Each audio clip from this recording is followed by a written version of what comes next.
There's still this quiet whisper in society that a woman who lives alone must be lonely or broken, that she's incomplete, waiting for someone to complete her. Let's stop that right now. Women who live alone, they're not unfinished stories. They are authors. They're not in waiting. They're in motion, leading lives with intentionality, with strength, and without apology. And here's the truth. Living alone doesn't mean lonely. It means ownership of time, of space, of peace. See, there's a difference between being alone and being at peace with yourself. Women who live alone, they've figured that out. They're not afraid of the quiet. They've made friends with it. Now let's talk independence. We hear that word and sometimes confuse it with rebellion, like it's some act of resistance. But no, this isn't rebellion. This is maturity.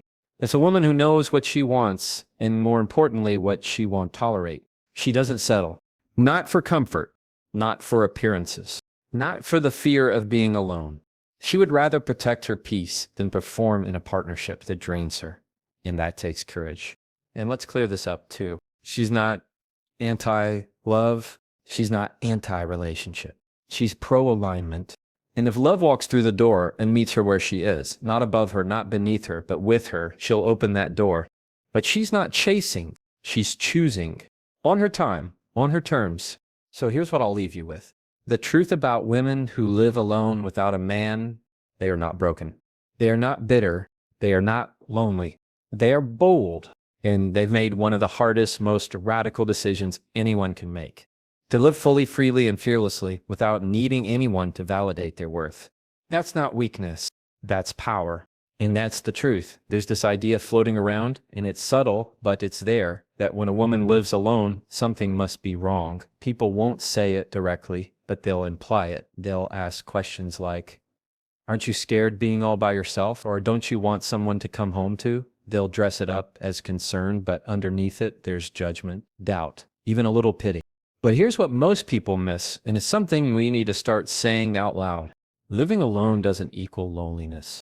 Sometimes it equals freedom. Sometimes it equals healing. And a lot of the time, it equals ownership, full ownership of your space, your energy, and your life. Let's think about what it really means to live alone, especially as a woman, because it's not just a living arrangement, it's a decision, a quiet declaration of self-worth, a statement that says, I'm not afraid of my own company. I'm not rushing into noise just to avoid silence. That kind of self-possession, that's rare, and it's powerful. Now, sure, not everyone gets it. Some people still see a woman on her own and assume she's lacking something, that she must be waiting for the next chapter, the one where a man enters the picture, and suddenly everything falls into place. But what if I told you, for a lot of women, that chapter has already come and gone, and she's chosen something else, not because she's angry, not because she's bitter, but because she finally realized she doesn't have to share her space just to prove she's worth something. She already is. See, there's a certain kind of peace that comes from closing your door behind you and knowing that every single thing in that space, the mood, the mess, the calm, is yours. Fully yours. No compromise, no walking on eggshells, no overstaying energy that doesn't fit the room. She can light a candle at 9 p.m., eat cereal at midnight, play music at sunrise, or sit in absolute silence for hours. And not one of those moments requires explanation. There's clarity in that. Make no mistake, this isn't about isolation. This is about agency. It's about choosing solitude because it nourishes, not because there's no other option. See, society loves to equate being alone with being lonely, but they are not the same thing. Not even close. You can be in a crowded room and feel completely unseen. You can be in a relationship and feel more alone than ever. Loneliness isn't about proximity, it's about connection. And women who live alone, many of them are deeply connected to themselves, to their purpose, to their peace. They've done the work, the real internal kind, the uncomfortable kind. They've learned to sit with their thoughts instead of running from them. They've cried in their kitchens, laughed in empty living rooms, danced in mirrors without an audience, and they figured out something a lot of people never do, that their value isn't tied to someone else showing up. Their worth isn't proven by a partner. It's already there. You know, we tend to romanticize companionship, and yes, Partnership can be beautiful, but we often don't talk about the weight some women carry just to keep relationships afloat. The emotional labor, the self-shrinking, the exhaustion of constantly managing expectations, moods, and needs, all while trying to hold on to a sliver of themselves. So when a woman finally chooses to step away from that, to be alone, to claim her space, that's not loneliness, that's liberation. That's reclaiming her time, her body, her mind, her heart. And yes, it might feel unfamiliar at first. It might even hurt. The silence can be loud in the beginning, but over time, it turns into music, into rhythm, into something sacred. That's when you know she's no longer surviving the quiet, she's thriving in it. Because here's something else we don't talk about enough. It takes strength to live alone, not because of the logistics, but because of the inner work. It takes strength to not fill space with distractions, to not confuse chaos with comfort, to not chase companionship, just to avoid sitting with yourself. Women who live alone have faced that mirror, and instead of running from what they saw, they got honest. They said, this is who I am. This is what I want. This is what I deserve. And once you know that, you don't unknow it. You stop settling. You stop shrinking. You stop bending in directions that were never meant for you. That's ownership. Living alone doesn't mean giving up on love either. It means a woman is choosing to not depend on it for her identity. It means she's saving space for the kind of love that honors, not erases, that amplifies, not overshadows. But until that comes, or even if it doesn't, she's full, she's whole, she's enough. And that's a truth we need to stop whispering and start shouting. A woman living alone is not someone to be pitied. She's someone to be respected. Because she's made a choice most people are too afraid to make, to stand fully in her own presence and say, I am enough as is. That's not loneliness. That's ownership. And that's the truth. There's a difference between rebellion and maturity. And too often when a woman starts standing on her own, speaking up for herself, or choosing not to rely on a man for her security, people want to call it rebellion. They say she's too strong. She's difficult. She doesn't need anyone. But let's tell the truth here. What you're seeing isn't rebellion. It's clarity. It's self-knowledge. It's growth. Because when a woman has walked through enough, and I mean really walked through it, she learns what costs too much. She knows what peace feels like, and she also knows what disturbs it. That's not defiance, that's wisdom. See, we've been taught that the ideal woman is agreeable, quiet, accommodating. But the moment she begins to ask for more from life, from herself, from others, people get uncomfortable. Why? Because she's not playing the old script anymore, she's rewriting it. And that's not easy. It takes courage, it takes maturity. She's no longer pretending that survival is the same thing as happiness. She's no longer shrinking herself to fit someone else's comfort zone. She's not choosing a life that looks good. She's choosing one that feels good. Now that shift, that's personal evolution, not attitude. Let me put it this way. A woman who chooses independence over codependence isn't being dramatic. She's being deliberate. She's done the mental math. She's counted the cost. And she's realized that her peace is more valuable than the illusion of security. She knows what it feels like to be needed, but not appreciated. She's been the fixer, the emotional support, the one holding everything together while slowly falling apart herself. So when she finally takes a step back and says, no more, it's not rebellion, it's healing. That's what most people don't see. Independence is often born out of deep pain. It's the product of learning the hard way that if you don't stand up for yourself, you might get swallowed whole by someone else's expectations. So when a woman starts saying no more often, when she stops explaining herself, when she stops apologizing for needing space, time, or truth, that's maturity. That's emotional growth. That's someone who's learned to trust herself more than she fears disappointing others. And that shift, it changes everything. Because here's the deal. Independence isn't about isolation. It's about alignment. She's not saying, I don't need anyone. She's saying, I refuse to depend on someone else to validate me. There's a difference.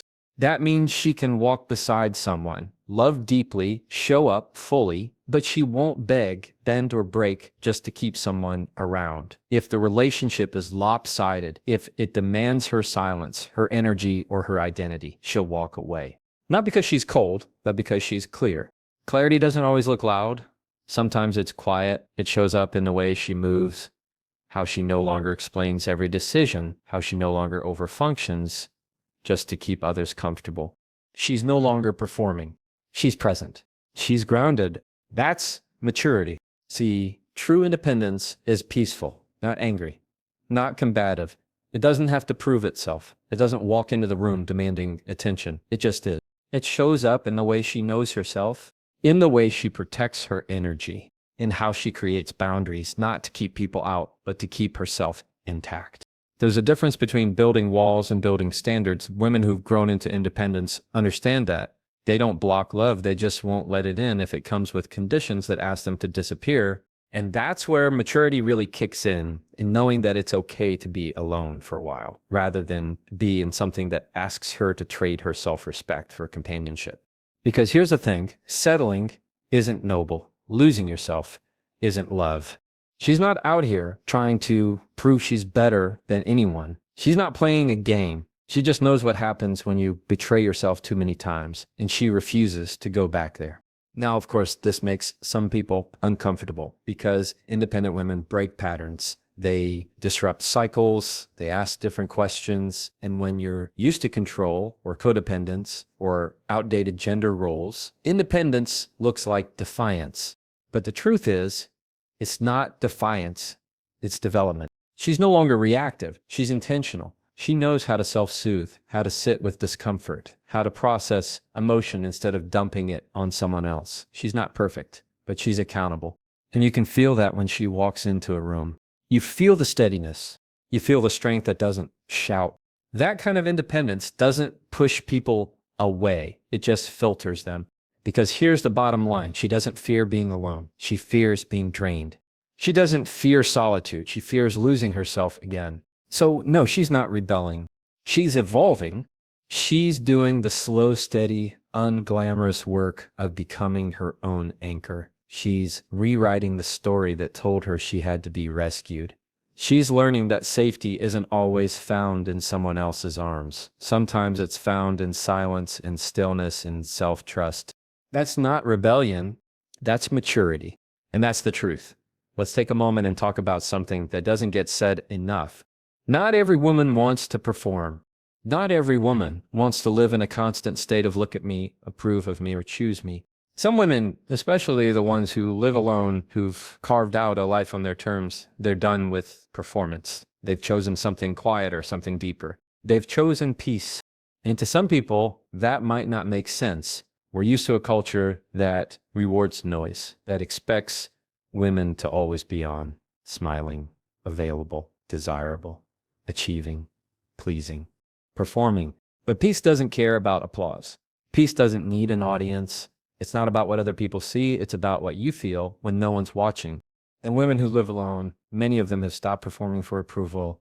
They've stopped curating themselves to make other people comfortable. They've learned the difference between being impressive and being at peace, and they've chosen the latter. That's not laziness. That's wisdom. It takes real self-awareness to stop chasing validation because, let's be honest, a lot of us were conditioned to perform from the start. Be the good girl, be the pretty one, be the helpful one, be the one who gets picked. But over time, performing starts to cost you something. You perform long enough, you forget who you are without the act. You lose track of what you actually want, what actually matters to you, because you're always calculating what will make you more likable, more acceptable, more loved. It's exhausting. That's why peace matters, because peace doesn't demand a costume. Peace doesn't ask you to show up as a filtered version of yourself. Peace is what happens when you stop performing and start being. And let me be clear, this isn't about hiding from life. This isn't about isolation or avoidance. It's about alignment. It's about a woman knowing herself deeply enough to say, I don't need to keep proving that I'm worthy. I already am.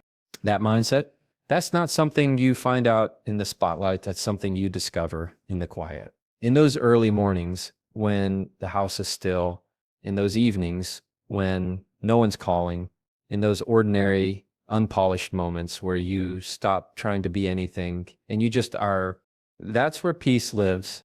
And for a woman who's done the work, who's lived through burnout, heartbreak, disappointment, and the pressure of being enough for everyone but herself, peace becomes the goal, not attention, not perfection, not being picked, just peace. She doesn't want the loud life anymore. She wants the true one. She wants to wake up and not feel like she has to earn rest or love or space. She wants to move through her day without the weight of always being on. She wants to be able to say no without guilt, to say yes without obligation, to say nothing at all and still feel whole. And that right there, that's the shift. She's no longer looking for a stage. She's looking for silence. She's no longer looking to be seen. She's looking to feel safe, and not just safe from harm, safe from pressure, from pretending, from the nonstop noise of not enough. Peace is enough. Now, not everyone understands that choice. Some people see a woman living in peace and call her distant or cold or guarded. But let me tell you something. Peace doesn't always look soft. Sometimes peace looks like boundaries. Sometimes peace looks like fewer texts, fewer invites, fewer explanations. Not because she's pushing people away, but because she's no longer performing to keep people close. She's choosing quality over quantity, energy over attention, depth over display. And that can make others uncomfortable, especially if they're still in performance mode, especially if they're used to her over-giving, over-explaining, over-functioning. But here's the thing, peace doesn't need to be understood. It just needs to be honored. And she's finally learned to honor it for herself, even if others don't. So maybe she no longer posts every detail online. Maybe she's not always out there. Maybe she takes longer to text back. Maybe she's not chasing the next title, the next relationship, the next milestone. That's not complacency. That's contentment. It's what happens when you stop needing to be seen, to feel secure. Then you stop tying your worth to how productive or desirable you are. That's the real performance, and she's done with it. Because peace doesn't mean life is perfect. Peace just means she's no longer willing to live in a constant state of performance just to be acceptable. She'd rather be quiet and free than loud and miserable. She'd rather be rested than impressive. She'd rather be at ease than in constant pursuit. And that, to me, is strength. It takes strength to step off the stage, to take off the mask, to walk away from the noise, to stop curating a version of yourself for the world and start living as your whole self, even if fewer people are watching. Because peace isn't flashy, but it's real and it lasts. So if you see a woman who's living alone, who's not chasing, not performing, not trying to be everything to everyone, understand this. She's not lost. She's not hiding. She's not bitter. She's just found something more valuable than applause. She's found her peace. And that's the truth. Let's go ahead and clear something up because it's long overdue. A woman living alone is not sitting around waiting for life to begin. She's not hitting pause until a man comes along to press play. She's not sitting by the window counting days, hoping someone shows up to complete her story. She's already living it fully, deeply, intentionally. And the fact that she's doing it alone, that's not a problem to be solved. That's not a temporary state of limbo. That's not plan B. That's her life, and it's valid. It's real. It's enough. But too often, society doesn't see it that way. People assume she's in a holding pattern, that she's waiting for something or someone to come save her or rescue her from this supposedly incomplete chapter. But here's what those people don't understand. She's not incomplete. She's whole. And wholeness doesn't begin when someone else shows up. It begins when you stop outsourcing your joy, when you stop delaying your peace, when you realize that your life doesn't need to revolve around being chosen because you've already chosen yourself. That's not arrogance. That's ownership. It's waking up in the morning and making coffee just the way she likes it. It's choosing furniture she loves, setting routines that serve her, and creating a space that reflects who she really is, not who she thinks she has to be to attract someone else. She's not designing a showroom. She's building a sanctuary, because when a woman lives alone, she starts to learn the rhythm of her own soul. She starts to move through the world differently. She doesn't rush decisions to impress anyone. She doesn't stretch herself thin just to be seen. She's not checking boxes that don't belong to her. She's living, not performing, not preparing, not putting her life on lay away until someone else validates it. That narrative, the one that says a woman needs a man to feel whole, it's outdated, it's tired, and it doesn't hold up when you meet a woman who has truly stepped into herself. Because when she has her own space, her own time, her own values, she gets to make choices without compromise. And not just little choices, but big ones, how she spends her weekends, who she lets into her circle, what kind of energy she allows into her home. She's not lonely, she's selective. And that's the part that scares people. Not because she's unkind or closed off, but because she's no longer accessible in the way women have been conditioned to be. She's not waiting to be saved. She's already done the saving of herself. She's picked herself up from heartbreak, from disappointment, from years of giving too much and getting too little. She's done the work to rebuild emotionally, mentally, spiritually. So if she's alone now, it's not because she failed to secure someone. It's because she's finally at peace with not needing to. That doesn't mean she's against love. Not at all. She might welcome it if it comes with honesty, with equity, with mutual respect. But she's not out here chasing love like oxygen. She's not desperate to fill a void, because the truth is she's already filled it with purpose, with friendship, with quiet mornings, with art or music, or walks around the block that remind her she's alive. She's not missing out. She's choosing into simplicity, into clarity, into freedom, into stillness that doesn't scream but speaks. And yes, maybe she has moments of loneliness. That's human, but she knows the difference between being alone and being in the wrong relationship. She knows that company at the cost of self is too expensive. That presence without peace is not worth the trade. So no, she's not waiting for the right person to give her life meaning. She is the right person. She's showing up for herself every day, paying her bills, managing her space, feeding herself, body and soul, making choices that feel aligned instead of performing for approval. That's not waiting. That's courage. That's living. And it's not just about survival either. It's about fullness. It's about creating joy on her terms, buying the flowers for her own table, pouring the wine, laughing loud in her living room with no one there to hear it, lighting the candle without occasion, reading the book, booking the trip, living the story. There's no someday she's counting down toward.